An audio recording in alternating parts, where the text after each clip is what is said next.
사무엘상 2장 12절 봉독합니다. 엘리의 아들들은 행실이 나빠 여호와를 알지 못하더라. 그 제사장들이 백성에게 행하는 관습은 이러하니 곧 어떤 사람이 제사를 드리고 그 고기를 삶을 때에 제사장의 사환이 손에 3살 갈고리를 가지고 와서 그것으로 남비나 소채나 큰 소태나 가마에 찔러 넣어 갈고리에 걸려 나오는 것은 제사장이 자기 것으로 가지되 실로에서 그곳에 온 모든 이스라엘 사람에게 이같이 할 뿐 아니라 기름을 태우기 전에도 제사장의 사환이 와서 제사 드리는 사람에게 이르기를 제사장에게 구워드릴 고기를 내라. 그가 네게 삶은 고기를 원하지 아니하고 날 것을 원하신다 하다가 그 사람이 이르기를 반드시 먼저 기름을 태운 후에 내 마음에 원하는 대로 가지라 하면 그가 말하기를 아니라 지금 내게 내라. 그렇지 아니하면 내가 억지로 빼앗으리라 하였으니 이 소년들의 죄가 여호와 앞에 심히 크면 그들이 여호와의 제사를 멸시함이었더라. 아멘. 17절까지 봉독해 드렸습니다.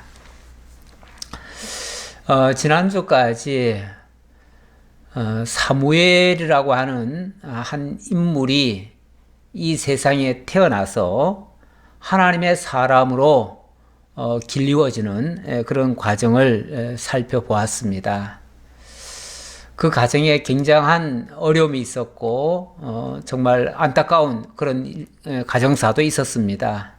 하지만 하나님께서는 한나라와 하여금 간절한 기도를 하게 하시고 그 기도의 응답으로 사무엘을 주시고 그리고 마침내 하나님께 바쳐지는 그런 한 인물로 자라가도록 그렇게 역사를 하셨습니다. 그러니까 결국은 그렇게 어려운 과정을 거친 것은 하나님의 놀라운 역사를 이루기 위한 그러한 과정적인 섭리였던 것이죠. 어쨌든 이렇게 해서 한나는 너무나 기뻐서 너무 감사하고 기쁘고 하나님의 은혜에 그래서 찬송의 기도를 했지요. 그래서 2장 1절부터 11절까지가 바로 그 한나의 기도였습니다. 자, 그리고 이제 한나는 사무엘을 회막에다가 맡겨놓고 그리고 집으로 돌아갔습니다. 어린 사무엘은 젖될 때까지 어머니가 양육을 하고 그리고 젖을 뗀 후에는 이제 엘리 제사장에게 맡겨졌습니다. 그때부터 이 사무엘은 엘리의 아들들과 함께 자라게 되죠. 자, 그런데 오늘은 그 엘리의 아들들 이야기가 나옵니다. 12절 보니까 엘리의 아들들은 행실이 나빠 여호와를 알지 못하더라. 이게 무슨 소리입니까? 엘리의 아들들이 여호와를 알지 못한다고요? 엘리의 아들들이 누구죠? 바로 대제사장의 자격을 획득한 사람이에요. 물론 아직까지는 아버지 엘리가 살아있으니까 아버지가 대제사장 역할을 하지요. 그리고 엘리의 두 아들은 그 밑에서 제사장 역할을 하고 있죠.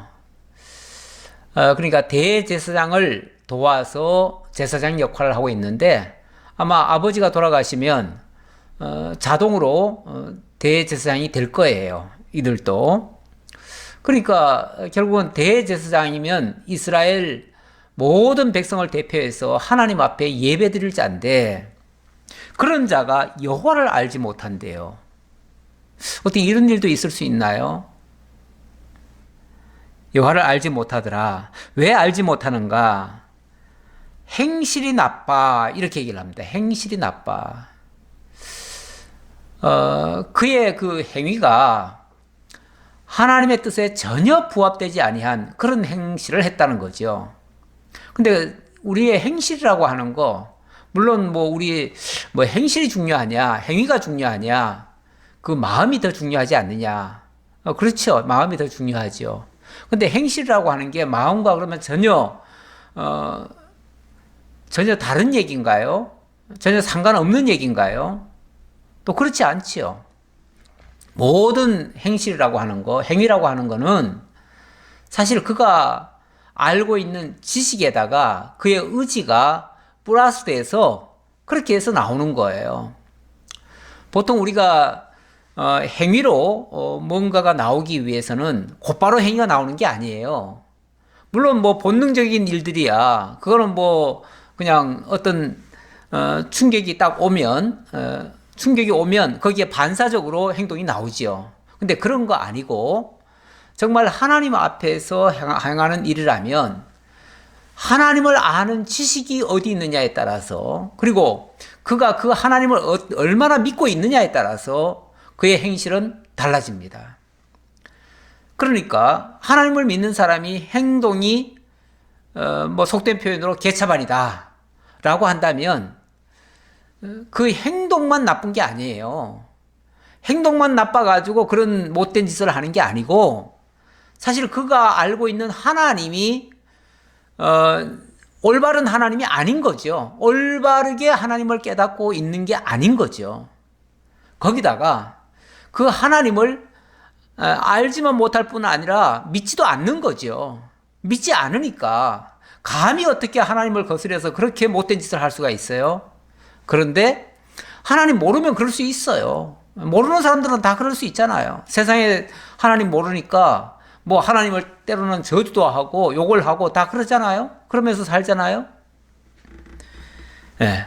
그런 것처럼 그럼 결국은 이 행실이 나쁘다고 하는 것은 행실만 나쁜 게 아니고 그가 알고 있는 하나님에 관한 지식이 없고 진리가 없고 그리고 생각도 없고 믿음도 없고 없는 총체적인 결과물이에요.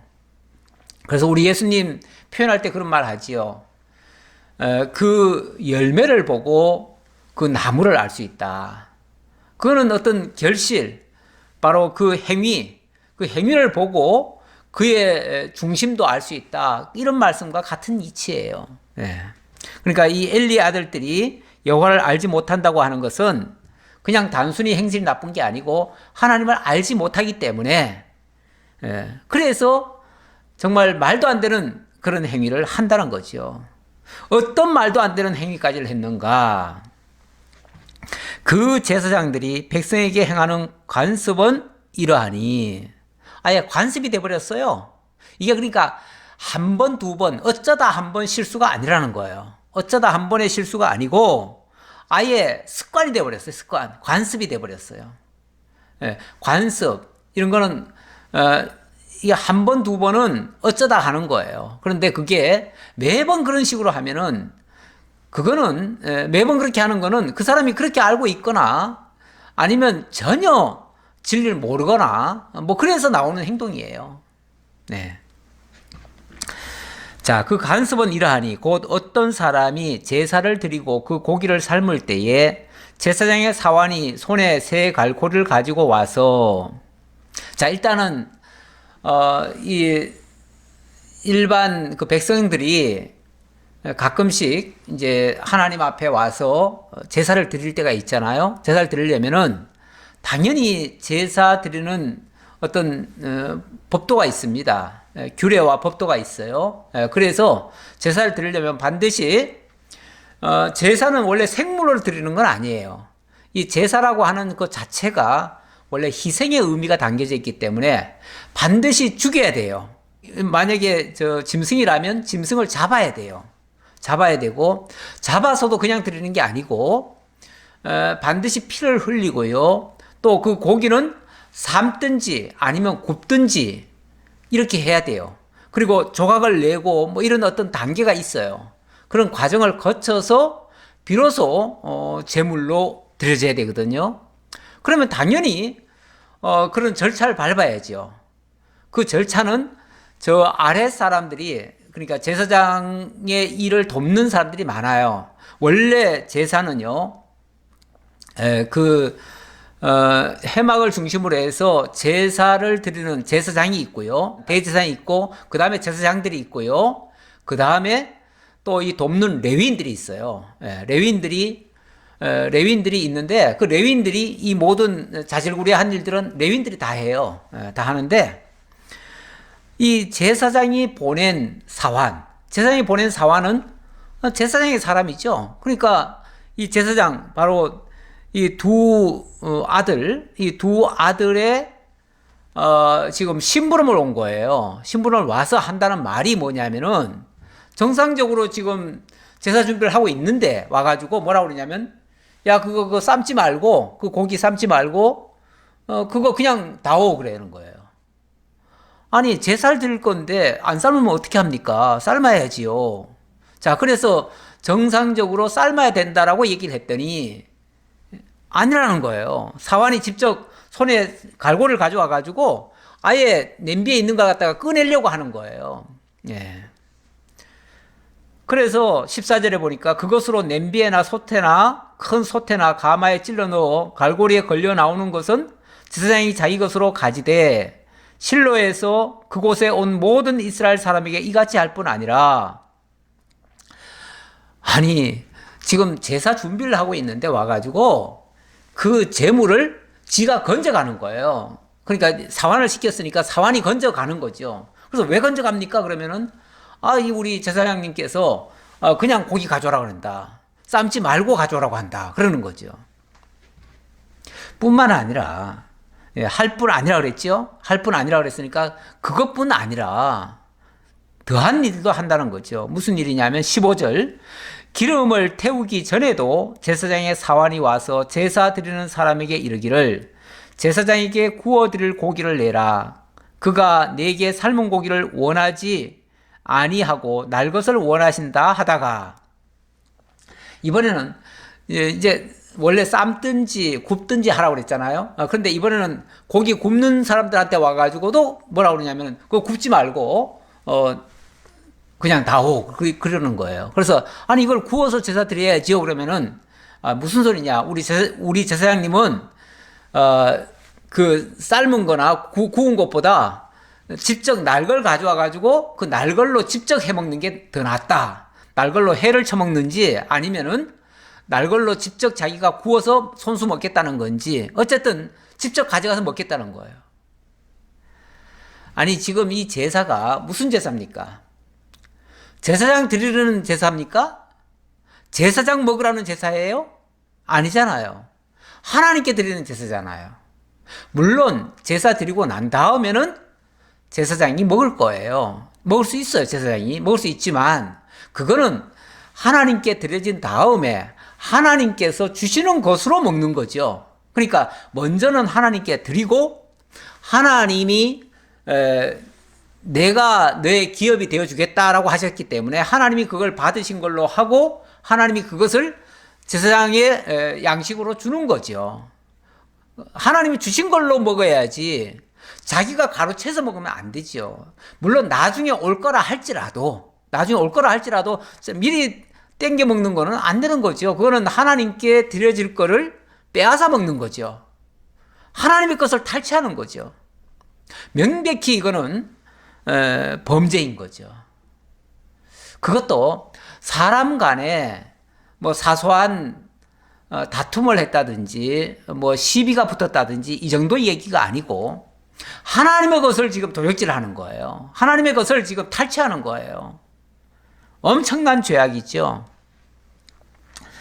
자, 그러면은 그 사람이 이르기를 반드시 먼저 기름을 태운 후에 내 마음에 원하는 대로 가지라 하면 그가 말하기를 아니라 지금 내게 내라. 그렇지 않으면 내가 억지로 빼앗으리라 하였으니. 와, 한술 더 뜨네요.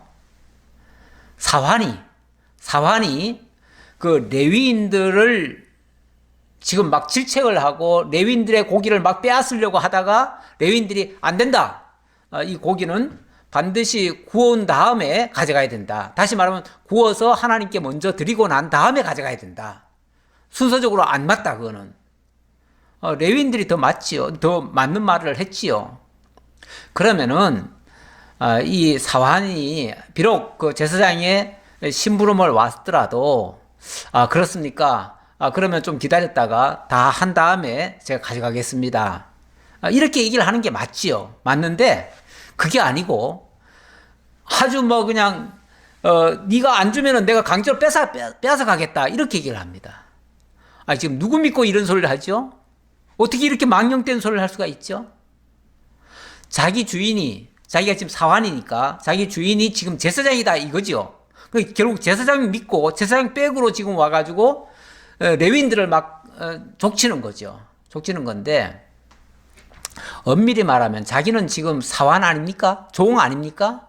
종이죠. 종이고 거기 지금 레위인들은 지금 하나님의 지금 일꾼들이에요. 하나님께 제사 드리는 그 일을 하는 일꾼들이에요. 그런데 아니 종 주제에 주인 백 믿고 지금 하나님의 일을 하는 사람들을 지금 방해를 해요? 그들 위해서 지금 군림하려고 덤벼요? 그들을 오히려 책망을 하고 그들 것을 강제로 빼앗아요?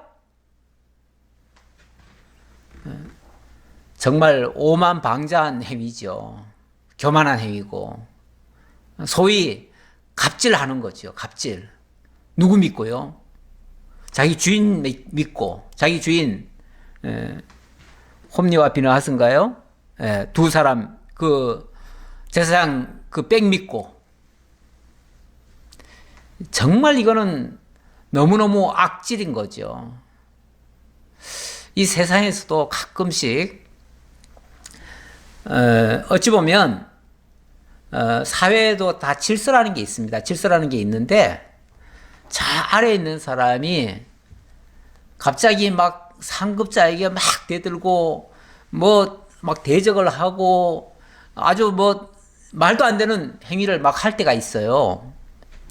왜 그러는가 보면은 자기 뒤에 무슨 백이 있는 거예요. 그거 믿고 와가지고 군림하는 거예요. 과거에 그 군사 정권 아래에서 정말 그런 일들이 참 많았어요. 고위직에 있는 사람들, 심지어 국회의원이나 이런 사람들까지도 저 어디서 하명받은 사람들이 와가지고 말단이죠. 말단인데 하명받아가지고 온 사람들이 자기네 그 높은 사람 백 믿고 와가지고 횡포를 부르는 거죠. 뭐 못된 짓을 막 엄청나게 많이 했었죠. 질서고 뭐고 없어요. 이런 식으로 하는 거 굉장히 아주 악한 겁니다. 원래 악한 일에 쓰임 받는 것도 악한 거예요. 같이 악한 거예요. 이 소년들의 죄가 여호와 앞에 심히 크면 그들이 여호와의 제사를 멸시함이었더라. 이게 단순히 고기 한 점 먹고 안 먹고의 이야기가 아니에요. 이거는 근본적으로 하나님 앞에 제사해야 될 그 행위 자체를 거부하는 행위고 결국 하나님께 제사 드림 자체를 지금 안 하는 거죠. 내팽개친 거죠. 무시한 거죠. 예. 여기는 이제 여호와의 제사를 멸시했다 이렇게 얘기하는데 무시한 것보다도 더 나쁜 게 멸시죠. 완전히 깔아뭉개버린 거죠. 하나님의 제사를 완전히 깔아뭉개버린 거예요. 이 정도까지 해도 이걸 막을 방법이 없네요. 이걸 막을 방법이 없어요. 왜요? 지금 최고 지도자들 아닙니까, 그들이. 지금 뭐 엘리가 대제사장이긴 하지만 지금 엘리 아들들 홈리와 비느하스가 이런 짓을 하는 거는요. 그 아버지 대제사장이 지금 대제사장 노릇을 못하고 있는 거예요. 다시 말하면 이제 나이도 많고 비둔하고 여러모로 지금 활동이 거의 이제 못할 지경까지 됐어요. 그러니까 그 아들에게 사실은 일을 이렇게 밀어준 거예요. 밀어줬는데 그 아들이 하는 짓들이 완전히 막가파식이 되는 거죠. 막가파식. 이런 자식에게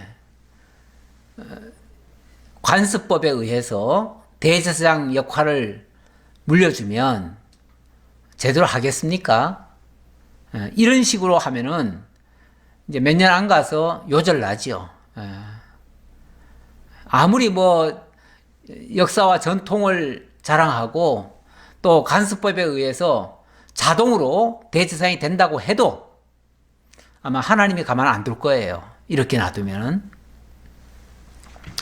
바로 이런 상황에 근데 총체적 부실이죠. 총체적 부패, 부실, 부정 이런 상태에서 어린 아이 사무엘이 그 회막에 들어온 겁니다. 제가 조금 이 레위 제사장 계열을 제가 조금 일단 소개를 좀 하고 넘어가야 될 것 같아요. 왜냐하면 그 배경을 좀 알아야 될 것 같아 가지고요. 이 제사장 제도는요, 하나님께서 레위 지파에게 주신 아주 특별한 고유 업무인데, 일단 레위가 있죠. 레위의 자손 가운데 쭉 내려오다가 내려오지요. 뭐 고핫, 아므람, 아론이 있고요. 아론, 모세. 그런데 레위의 아들들은 족보를 보면요, 게르손과 고핫과 무라리, 이렇게 셋인데, 이 고핫의 아들 가운데 아므람이 있어요. 아므람이 요게벳을 통해서 아론과 모세와 미리암도 낳죠. 미리암이 낳았는데, 미리암은 여자니까 일단 빼고,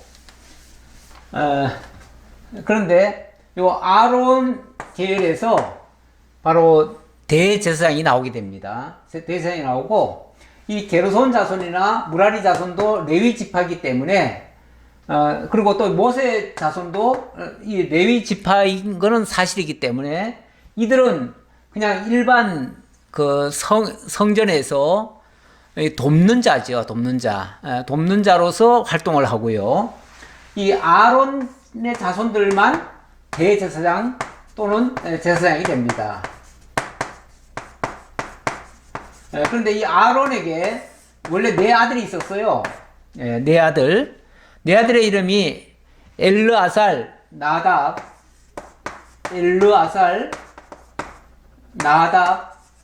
그 다음에 아비후, 그리고 이다말.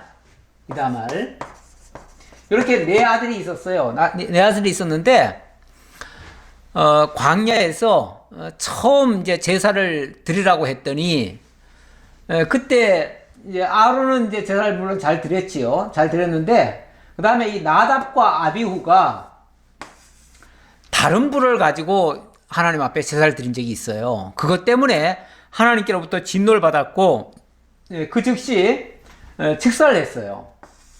그래서 아론에게는 두 아들밖에 안 남았어요. 바로 엘르아살과 이 이다말, 이 두 아들만 남았고, 이 엘르아살 아들 중에는 유명한 그 비느하스가 있습니다. 비느하스가 뭘 했냐면은 그 광야에서 왜 우상 제물을 먹고 이스라엘 백성들이 다 범죄에 빠졌죠. 범죄에 빠졌을 때 그때 이 비느하스가 여호와의 열심으로 그 범죄한 자를 제거를 했습니다. 하나님의 질투심을 가지고 그 죄악을 제거를 하고, 그래서 하나님께서 평화의 언약을 주십니다. 그래서 이 비느하스 계열에서 이 대제사장이 계속될 것을 약속을 하셨어요. 약속을 했는데 무슨 이유에서인지 한참 지나가다가 그만 이 비느하스 계열에서 제사장이 끊어져요. 한동안 끊어져요. 여기도 무슨 약간의 알력 다툼이 있지 않았을까라는 생각이 들긴 드는데, 완전히 없어진 건 아닌데, 아무래도 그 대제사장이 이 이다말 계열로 내려가게 됩니다. 그런데 이 이다말 계열에서 누가 등장을 하냐면 바로 오늘 소개되는 이 엘리 제사장, 이 엘리 대제사장이 여기서 나오는 거예요. 여기서 나오고, 그 다음에 이 엘리의 아들들이 바로 홈니와 비느하스.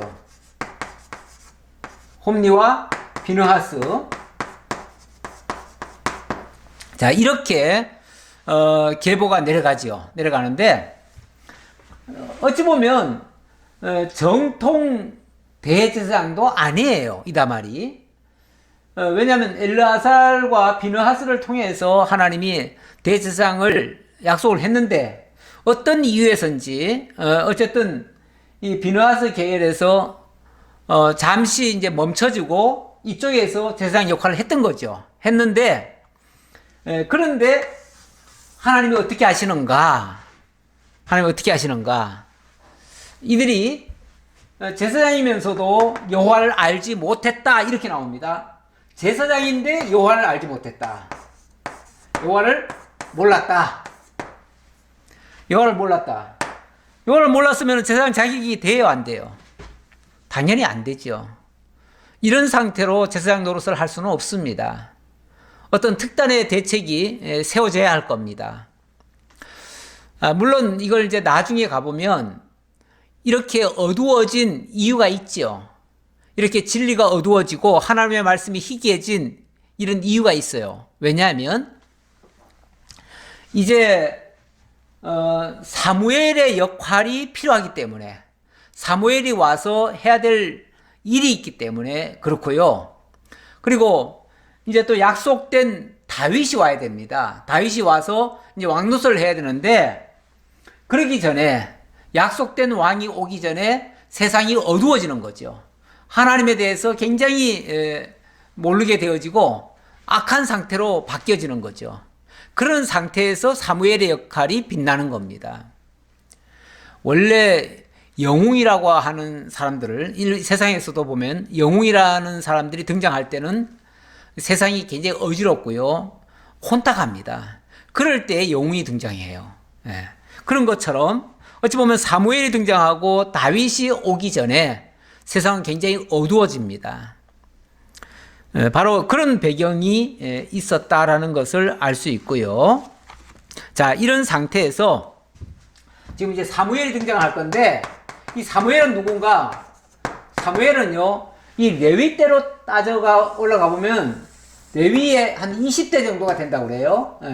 족보를 살펴보면 약 한 20대 정도 되는데, 그러니까 정통 제사장 계열은 아닌데, 그러나 레위 지파인 거는 맞는 것 같아요. 그래서 레위 지파니까 하나님의 제사장은 될 수가 없지만, 그러나 하나님의 제사에 참여할 수는 있어요. 그래서 이 성전에 바쳐진 자로 성전에 들어와서, 이 회막에 들어와서 하나님을 섬기는 일 하는데 전혀 장애가 없습니다. 자, 그런 상황을 이해하시고요. 자, 이제 다시 본문 돌아갑니다. 18절. 사무엘은 어렸을 때 세마포 에봇을 입고 여호와 앞에서 섬겼더라. 그러니까 아예 레위 지파도 아니고 아예 레위와 상관없는 자손이라면 사실 성전에서 하나님을 섬길 수가 없지요. 또 에봇도 입을 수가 없지요. 그런데 그래도 레위 지파인 것은 사실이기 때문에, 그래서 에봇을 입고 하나님을 섬기는 일에 그 역할을 할 수 있었다, 그렇게 보시면 되겠습니다. 자, 19절입니다. 그의 어머니가 매년 드리는 제사를 드리러 그의 남편과 함께 올라갈 때마다 작은 겉옷을 지어다가 그에게 주었더니 엘리가 엘가나와 그의 아내에게 축복하여 이르되, 여호와께서 이 여인으로 말미암아 내게 다른 후사를 주사 이가 여호와께 간구하여 얻어 바친 아들을 대신하게 하시기를 원하노라 하였더니 그들이 자기 집으로 돌아가매. 이제 해마다 이 엘가나와 그의 어머니 한나가 매년 제사를 드리러 올라왔다고 합니다. 뭐 평소에도 그렇게 왔었는데 지금은 자기 아들이, 물론 하나님께 바친 아들이긴 하지만 어쨌든 지금 회막에서 봉사까지 하고 있으니까 더 남다르게 애착을 가지고 오게 되지요. 그래서 이번에는 올 적마다 빈손으로 오는 게 아니라 꼭 그 아이 사무엘이 입을 수 있는 그 옷을 손수 지어서 가져왔대요. 그래서 그 겉옷을 지어다가 그에게 주었다. 그랬더니 이 엘리도 거기에 감동이 됐는지 아니면 또 미안한 마음도 좀 있었는지 이 한나에게 축복을 합니다. 축복한 내용은 이렇게 여호와께 받은 아이를 하나님께 바쳤으니 새로운 아이를 하나님께서 주셔서 이 아이를 대신할 수 있도록 해주세요 하고서 축복 기도를 해준 거죠. 21절 여호와께서 한나를 돌보시사 그로 하여금 임신하여 세 아들과 두 딸을 낳게 하셨고 아이 사무엘은 여호와 앞에서 자라니라. 세 아들과 두 딸, 그렇죠? 세 아들과 두 딸, 총 5명을 더 낳았네요. 그렇게 해서 그 다음부터는 태의 문이 활짝 열린 거예요. 열려가지고 그 다음부터는 자식을 여럿을 많이 낳았습니다. 이제 세월이 한참 지났다는 얘기죠. 그렇게 되기까지 한참 지났고, 그리고 22절에 보니까 엘리가 매우 늙었더니,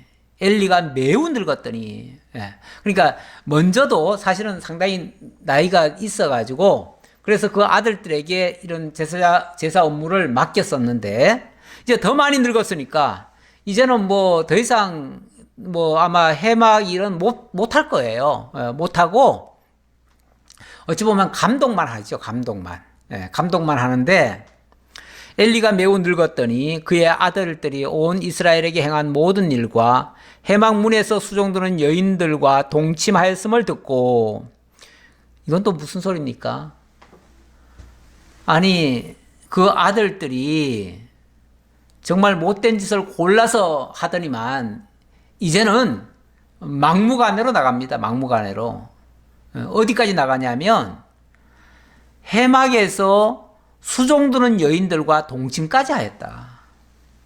와, 이거는 해막 안에서 지금 뭐 하나님 앞에 드려지는 재물 뜯어먹는 거는 여사였고, 그거는 이제 여사였고, 이제는 정말 이거는 말도 꺼내기가 힘든 여인들과 동침하는 일까지 했다.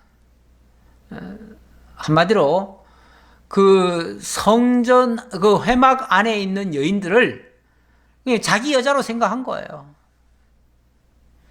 옛날에 왜 왕들이 왕궁에 있는 여인들은 뭐 이쁘다 하면은 그냥 데려가서 그냥 첩처럼 그렇게 썼잖아요. 그렇게 뭐 그게 이제 뭐 소위 말해서 왕께 은총을 입었다 이렇게 좋게 표현을 해요. 그렇게 좋게 표현을 하는데, 또 여자들 중에서는 또 그게 어찌 보면 왕궁에 들어온 여자들로서는 사실 뭐 왕궁에 들어와서 아무런 소망이 없습니다. 왕의 눈에 그나마 이쁨을 받으면 그걸로 오히려 더 만족하는 사람들도 있을 수가 있어요. 그러다 보니까 여인들이 뭐 그렇게 할 수도 있어요. 꼬리를 칠 수도 있어요. 있고, 왜냐하면 자기 신분 상승의 한 방법이니까요. 그럴 수도 있고, 어쨌든 이유는 불문하고 결과적으로 여인들과 동침을 했다는 것은 도저히 있을 수 없는 일입니다. 이거는 뭐 이제는 막 나가는 거예요. 자, 이런 소리가 심심찮게 들려왔어요. 이게 한두 건 가지고 이런 소리가 들리겠어요? 이게 아주 상습적이 돼버린 거예요. 상습적이 되니까 그 원성이 이제 자자해진 거죠. 그러다 보니까 그 소리가 이 매우 늙은 이 엘리 제사장 귀에까지 들려왔어요. 그 소리를 듣고 엘리의 반응을 한번 봅시다. 엘리가 어떻게 반응을 했는가, 어떻게 처신을 했는가. 그들에게 이르되 너희가 어찌하여 이런 일을 하느냐, 내가 너희의 악행을 이 모든 백성에게서 듣노라. 내 아들들아 그리하지 말라. 내게 들리는 소문이 좋지 아니하니라. 무슨 소리예요? 참 인자한 말씀이네요. 인자한 말씀. 자기 아들을 향해서 정말로 너무너무 인자한 말을 하고 있네요. 이게 자식 위하는 말입니까? 아니 지금 여호와 앞에서 지금 엄청난 범죄를 저지르고 온 백성들로 하여금 다 그 죄악에 벌벌 떨게 만들어 놓고 연약한 여자들을 그렇게 무참히 짓밟아 놓고 정말 망령된 짓을 했는데 그것을 너희의 악행을 이 모든 백성에게서 듣노라. 너희에 대한 그 소문이 안 좋다. 그 소리잖아요. 너희에 대한 소문이 안 좋구나. 왜 그런 소리 듣게 하니? 예. 행동을 어떻게 했길래 그런 소리를 듣니? 뭐 이 정도로 얘기하는 거죠. 그러면서 내 아들들아 그리하지 말라. 그런 짓 하면 안 돼. 이 정도 얘기죠. 이 정도 얘기. 너희가 여호와의 백성으로 범죄하게 하는도다. 정말 참 아무리 자기 자식 손바닥은 안으로 굽는다고 손이 안으로 굽는다고 자기 자식을 감싸면서 하는 말이긴 하지만 이 대제사장이면요 전체 이스라엘 백성들의 최고 어른이에요. 이때는 왕도 따로 없고요.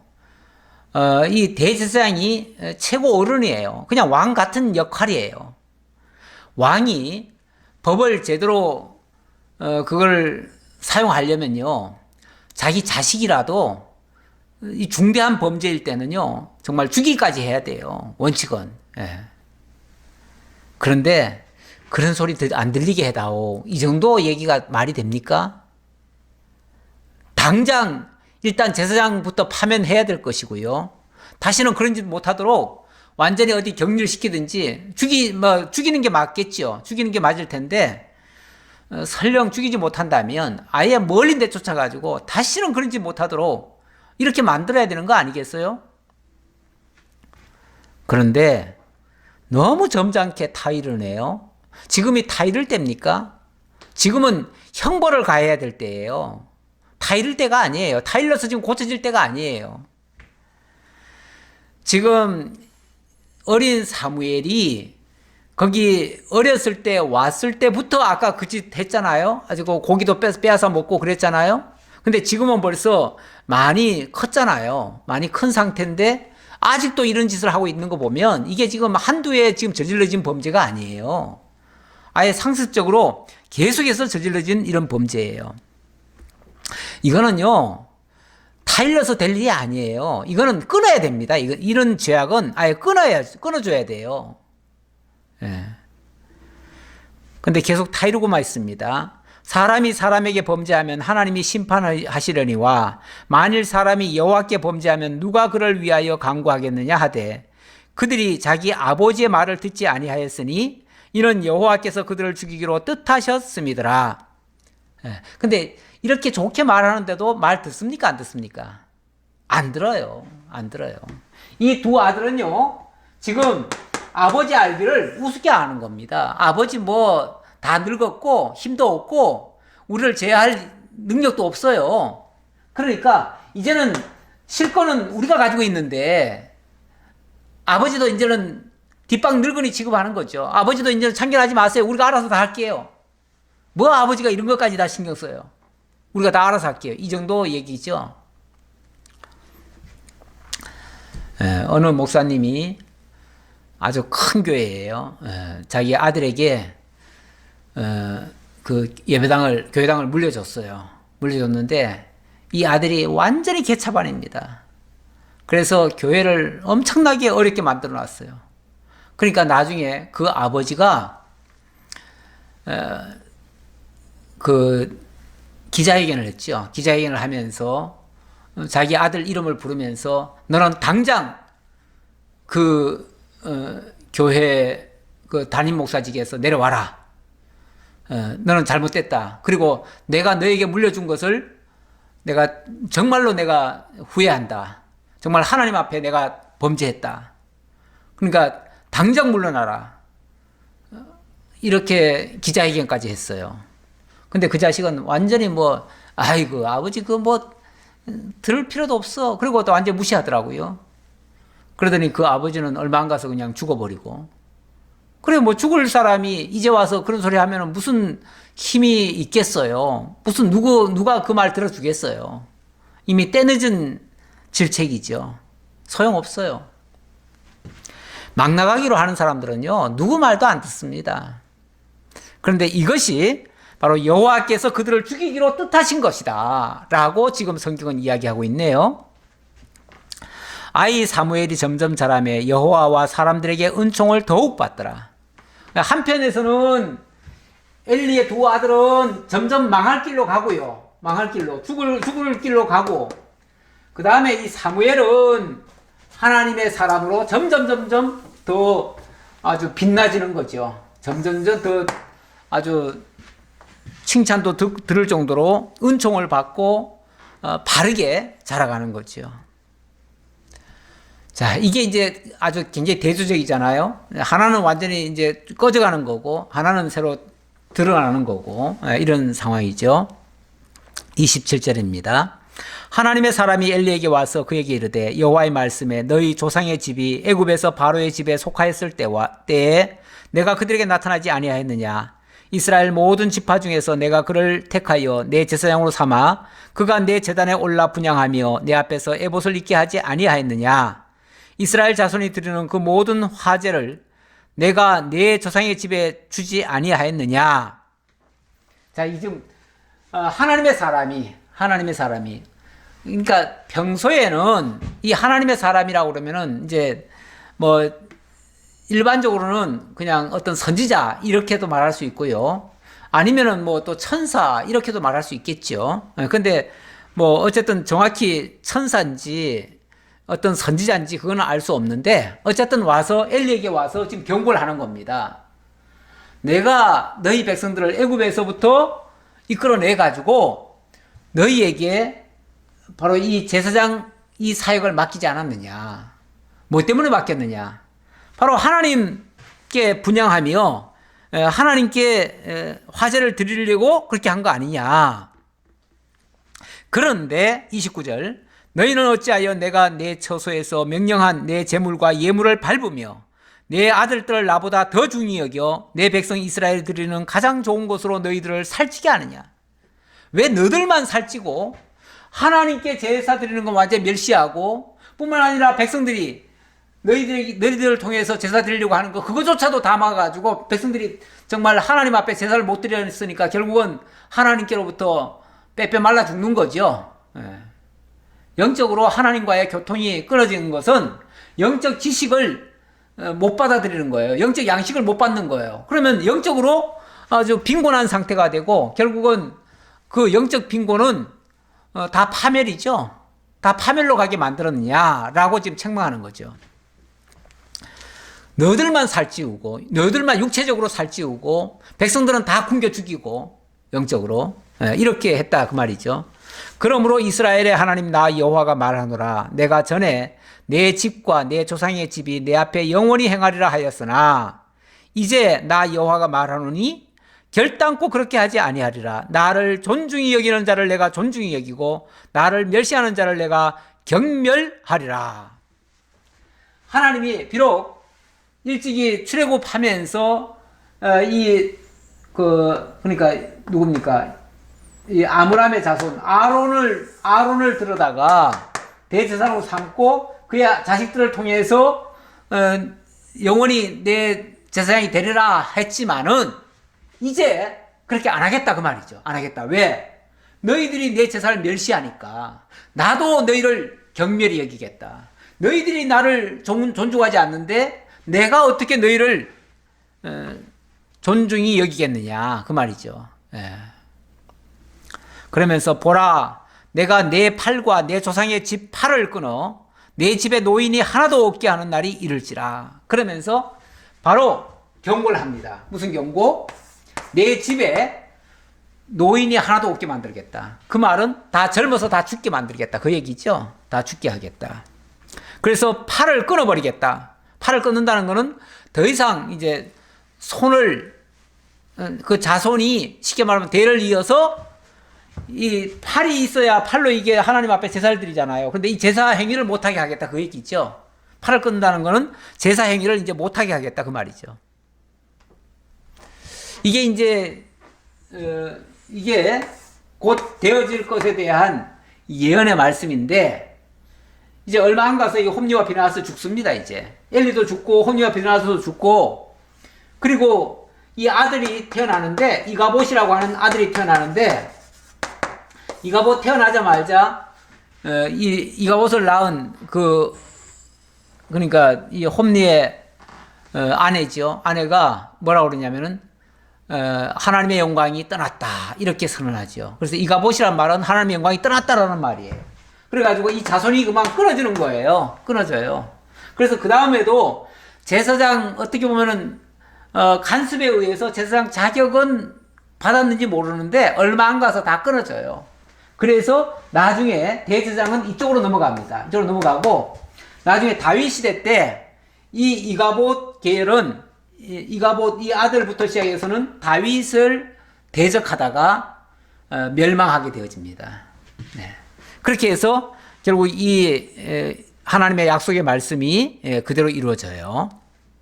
32절 이스라엘에게 모든 복을 내리는 중에 너는 내 처소에 환난을 볼 것이요 내 집에 영원토록 노인이 없을 것이며 내 제단에서 내가 끊어버리지 아니할 내 사람이 내 눈을 세잔하게 하고 내 마음을 슬프게 할 것이요 내 집에서 출산되는 모든 자가 젊어서 죽으리라. 젊어서 죽으리라. 그래서 이 자식들도 나중에 가면 젊어서 다 죽어요. 젊어서 다 죽으니까 원래 제사장 사역이라는 것이 만 25세인가 만 30세부터일 거예요. 아마 만 30세부터 제사장 사역을 하게 되는데 레위인들은 25세, 제사장은 아마 30세 같은데 30세부터 제사장을 해야 되는데 젊어서 다 죽어버리니까 뭐 제사장 되기도 전에 죽든지 아니면 제사장이 되긴 됐는데 몇 해 못하고 그냥 죽든지 다 이렇게 된다 그 소리죠. 그래서 그 가문이 그만 완전히 끊어지는 건 아니지만 제사장 사역을 못하게 될 정도가 된다 그 얘기죠. 뿐만 아니라 내 두 아들 홈니와 비느하스가 한날에 죽으리니 그 둘이 당할 그 일이 내게 표징이 되리라. 자, 표징이 된다는 말은 앞으로 두고 내 자손들이 이렇게 끊어질 것이 바로 홈니와 비느하스의 모습으로 증거가 된다 그 말이죠. 그래서 홈니와 비느하스가 한날 한시에 죽을 건데 이게 나중에 보면은 그 이제 블레셋과의 전쟁에서인가요? 전쟁터에 나갔다가 한날 한시에 죽지요. 죽고 그 죽었다는 소식을 듣고 엘리도 그만 의자에서 나자빠져 가지고 죽지요. 그리고 그의 아들 그때 마침 또 며느리가 그 자식을 낳게 되는데 그 자식도 그 며느리가 그 소식을 다 듣고는 할아버지 죽고 남편 죽고 다 죽었다는 소리 듣고는 그만 여호와의 영광이 떠났다라고 선언하고 정말 불행해지는 모습이 나오지요.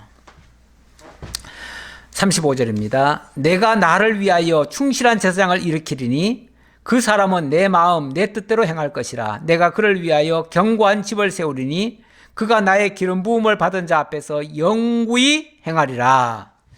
자, 이들은 이렇게 해서 손이 끊어질 정도로 이렇게 만들고 팔이 끊어질 정도로 만들고 그 다음에 하나님의 마음에 드는 한 제사장을 세우겠다.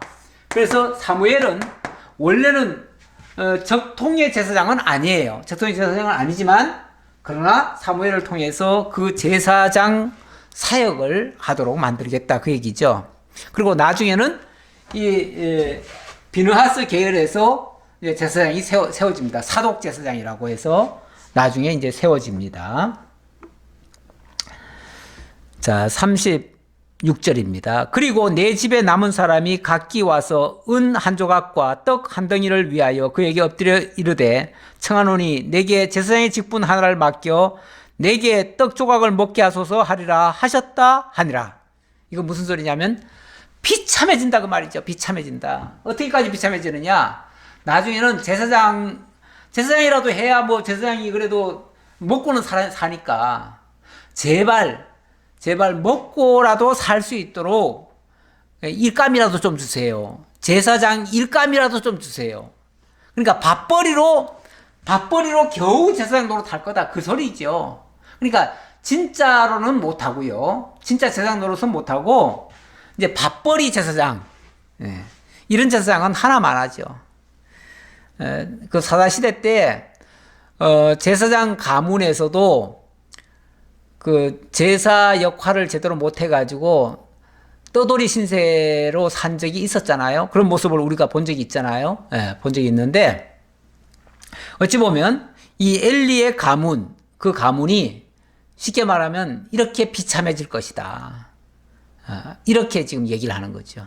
나중에 가면 실제로 다윗 왕국이 세워지고 난 다음에는요, 엘리 가문에서는 제사장 역할을 제대로 못합니다. 정말 비굴한 모습만 보이다가 그 제사장은 결국은 이 사독 제사장 계열로 내려갑니다. 이 비느하스 계열로 내려가게 돼요. 그래서 다시 제자를 잡게 되는 거죠.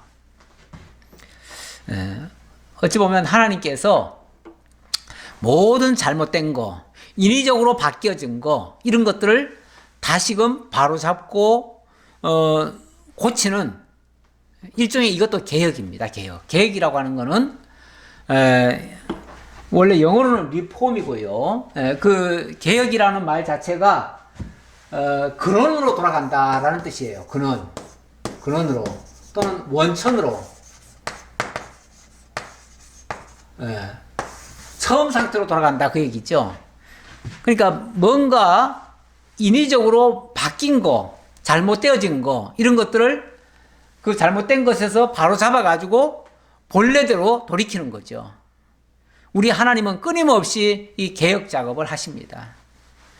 오늘날 참 교계가 많이 타락을 하고 부패한 부분이 많이 나옵니다. 뭐 요즘도 가끔씩 뉴스에 나올 때 보면 참 목회자로서 얼굴 뜨뜻할 때가 많아요. 뭐 한 두어 주간 전인가요? 그때는 절간에다가 기독교인이 가가지고 할렐루야 외치면서 가가지고는 불질러가지고 절간이 다 타버린 데가 있어요. 네. 뭔가 지금 극단적인 행위들을 이 기독교가 보여주고 있습니다. 뭐 전에 태극기 부대도 그렇고 여러 가지 지금 잘못된 모습들을 기독교가 지금 보여주고 있어요. 기독교의 본 모습이 그런 거 아닙니다. 그런데 자꾸만 이탈해가지고 엉뚱한 짓들을 지금 하고 있는 거예요. 이런 것들을 하나님께서 자꾸만 교정시키는 작업을 하십니다. 사람이 인위적으로는 잘 못해요. 그러니까 우리가 개혁을 해가지고 개혁이 되는 게 아니고 하나님이 개혁시키는 거죠. 이렇게 하면 하나님께서 좌우간 문제는 자꾸 드러나야 돼요. 잘못된 거를 시시하고 숨기면 안 돼요. 우리 교회들이 이런 건 교회 치부니까 숨겨야 된다. 꺼내면 안 된다. 자꾸 그런 거 가지고 욕하면 안 된다. 이러는데 잘못된 거는요 다 드러내야 돼요. 드러내야 나중에 그것이 바로 잡혀갑니다. 그러니까 우리 하나님께서 개혁하시는 작업 중에 하나라고 보고 모든 잘못된 거 바로 잡아 나가는 일, 이게 이제 하나님께서 이 시대도 그렇게 하셨다는 것을 우리가 볼 수 있습니다. 기도하겠습니다. 아버지 하나님 감사합니다. 우리 하나님께서 언제나 새롭게 하시고 우리를 죄와 사망 가운데서 건져서 새로운 피조물로 또 만들어 가신다는 사실도 다시 한번 생각해 봅니다. 이 사사시대 때 엘리 제사장의 이 부패함, 그 아들들의 부패함, 그리고 하나님께서는 또 사무엘을 보내시고 또 다윗을 보내셔서 새로운 역사를 써 가십니다. 이렇게 하시는 하나님의 역사를 저희들이 알기 때문에 이 부패한 세상 속에서도 우리는 절망하지 아니하고 다시금 소망을 가집니다. 우리 하나님께서 새롭게 할 것을 믿습니다. 그리고 더 좋게 하실 것을 믿습니다.